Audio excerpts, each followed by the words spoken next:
Tu en as marre des frais bancaires? Tu souhaites trouver une banque avec plus d'avantages? Ne bouge pas, cette vidéo est faite pour toi.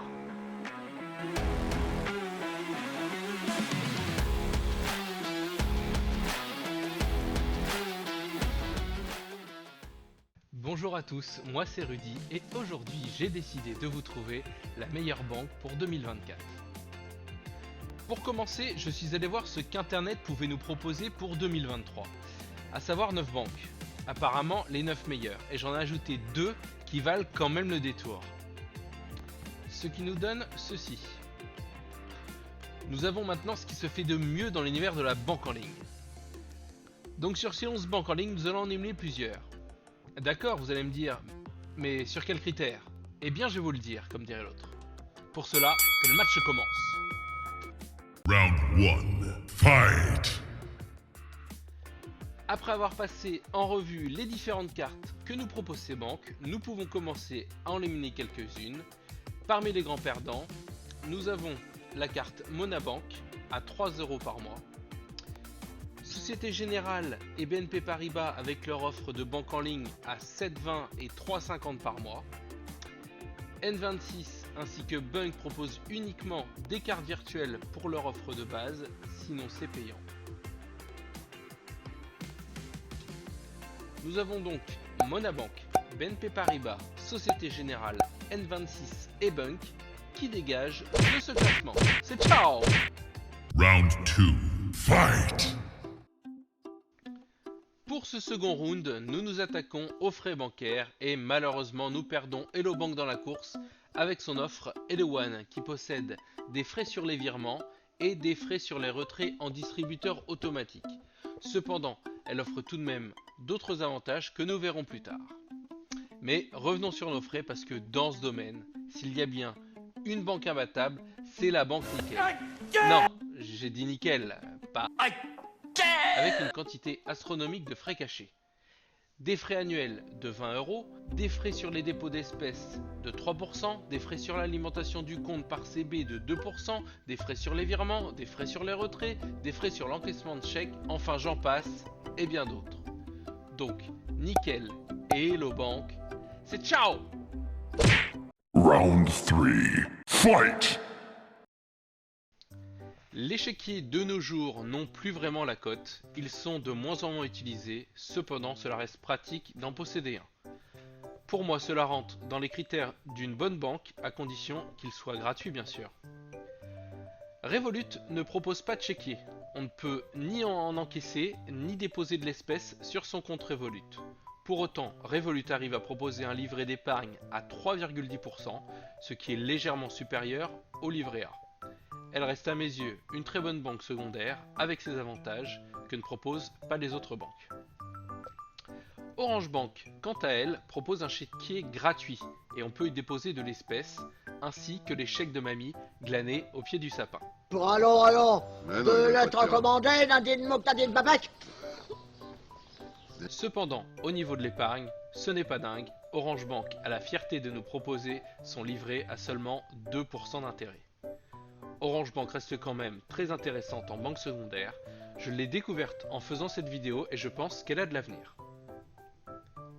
Donc Revolut et Orange Bank se font puncher de ce classement. Final round. Fight! Il nous reste maintenant Boursobank, anciennement Boursorama, et Fortuneo, deux banques qui se valent. J'attribue la seconde place à Boursobank, qui a été élu pendant plusieurs années numéro 1 des banques en ligne. Pourtant, je trouve que leur application fait gadget avec des sortes de pubs pour souscrire à leurs différentes offres. La carte à débit différé est sous condition, à savoir être depuis 6 mois dans la banque plus avoir 6 000 € d'encours. Cette banque reste néanmoins sans frais cachés avec un maximum de gratuité pour toutes les opérations courantes. La carte est gratuite à condition de faire minimum une dépense par mois avec. Elle propose des livrets comme le LEP, le livret A, un LDDS, des livrets jeunes, etc. Un service client sérieux auquel j'ai eu affaire et la possibilité de payer via Apple et Google Pay.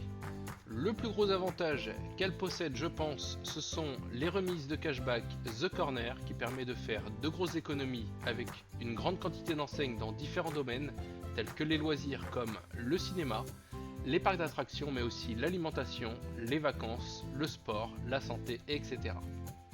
Si vous êtes intéressé par cette banque, elle offre actuellement 130 € de prime de bienvenue pour toute souscription d'un compte avec une carte, en rentrant ce code. Vous avez le reste des infos en description. Et le vainqueur de ce classement, car il en faut bien, c'est bien sûr Fortunéo. Tout comme Bourso, elle n'a aucun frais caché. Elle possède de nombreux livrets d'épargne, cependant on regrettera le LEP, un service client sérieux mais pas très réactif, une compatibilité Apple et Google Pay.